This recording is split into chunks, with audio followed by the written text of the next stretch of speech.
Hi, this is Pam from Hooked on Sewing. In this Learn to Sew video series, let's learn how to sew a basic pillowcase. First, the supplies that you'll need are some cotton fabric and all-purpose thread.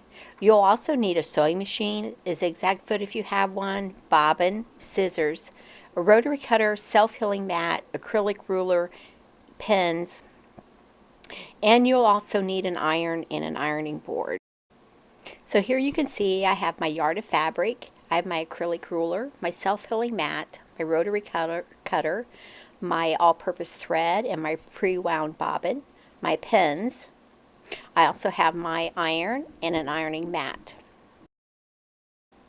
So when we sew this pillowcase, you're going to have raw edges, of course, on the inside of your pillowcase. Now you can decide that you want to use this selvage edge. You can see along the opposite end of the fold of the fabric is the selvage. And you can decide to just simply cut your fabric 1 yard by the width of the fabric and use the selvage as your finished edges. Or you can go ahead and cut your fabric so that it is 42 inches wide and cut off the selvage. And then you can leave the edges raw, which they may or may not ravel. Or you can trim them a couple of different ways or finish those edges so that they do not ravel. So for this tutorial, just to keep things simple, we're going to keep the selvage of the fabric and use that as our finished edge when we sew together this pillowcase. So the first thing that we're going to do is we're going to take the top edge of our pillowcase and we're going to fold it down and press it into place. So I'm just going to use my pressing pad and my mini iron for this. And I also have this piece of cardstock, which actually is a manila folder that I cut out and made 1/4 inch and 1/2 inch marks along the long edge of it. So what I'm going to do is lay it in place and then fold my fabric down over top of this to the 1/4 inch mark. Then I'll use my iron to iron it in place. This just helps to give me a nice straight line and an even 1/4 inch all the way across the top. Of course, you can just eyeball it and fold over, press down 1/4 of an inch clear across the top of your fabric. Now, if your fabric has an obvious one-way design or design pattern, you will want to pay attention to that and choose the correct portion of your fabric for the top.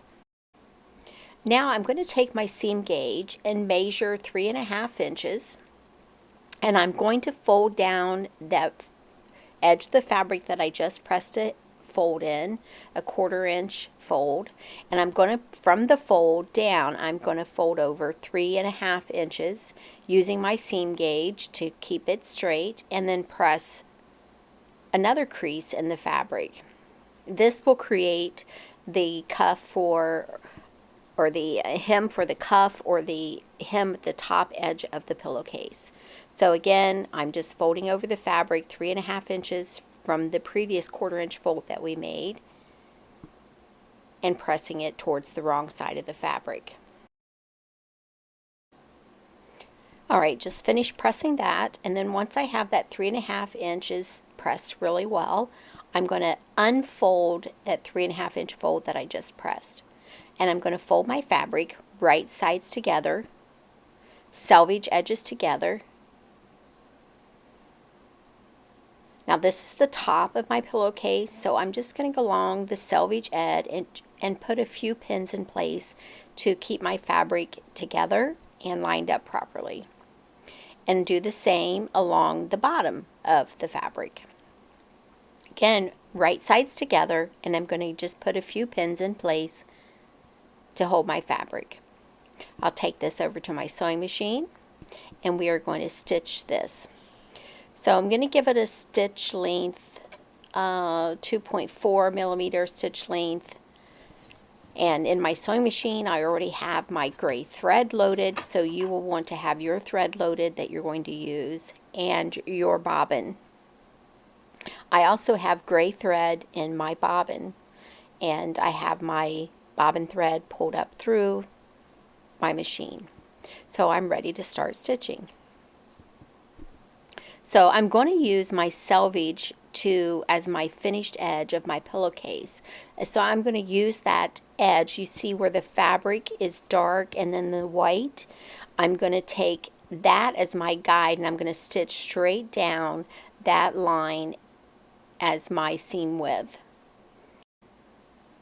Then when I get to the corner, I'm going to pivot and stitch straight across the bottom of my pillowcase, keeping the edge of the fabric even with the edge of my presser foot. And then backstitch to reinforce my stitches. I'm going to trim off the threads and then fold that cuff, that hem, down 3.5 inches along the top of the pillowcase. So I still have my pillowcase wrong side out, and I have just folded down the hem, and I'm just going to put a couple of pins in place to keep it lined up properly, making sure I match up the side seam and the fold in the side. Then I will put this under my presser foot, keep the presser foot close to the edge of the fabric, and stitch close, maybe 1/8 of an inch from the edge of the fabric. Now be sure to secure your stitches, so do a little back stitch at the beginning and then stitch all the way around that cuff or that hem of your pillowcase. Now this is the reason that I put gray thread in my bobbin, because I knew that I would be sewing this hem from the wrong side, and so the bobbin thread is going to be showing on the outside of my pillowcase. When I get to the end of that, I'll backstitch to secure my stitches, trim away any loose threads. Then I'm going to zigzag stitch the bottom edge of the pillowcase to finish off the edges to keep that from raveling. Once I have zigzag stitched across the bottom of that, I'll turn my pillowcase right side out and it is ready to use. Thank you for watching this video tutorial. If this was helpful to you, please be sure to like it below and subscribe to my YouTube channel so you'll be the first to know when there are new sewing tutorials available. Thank you.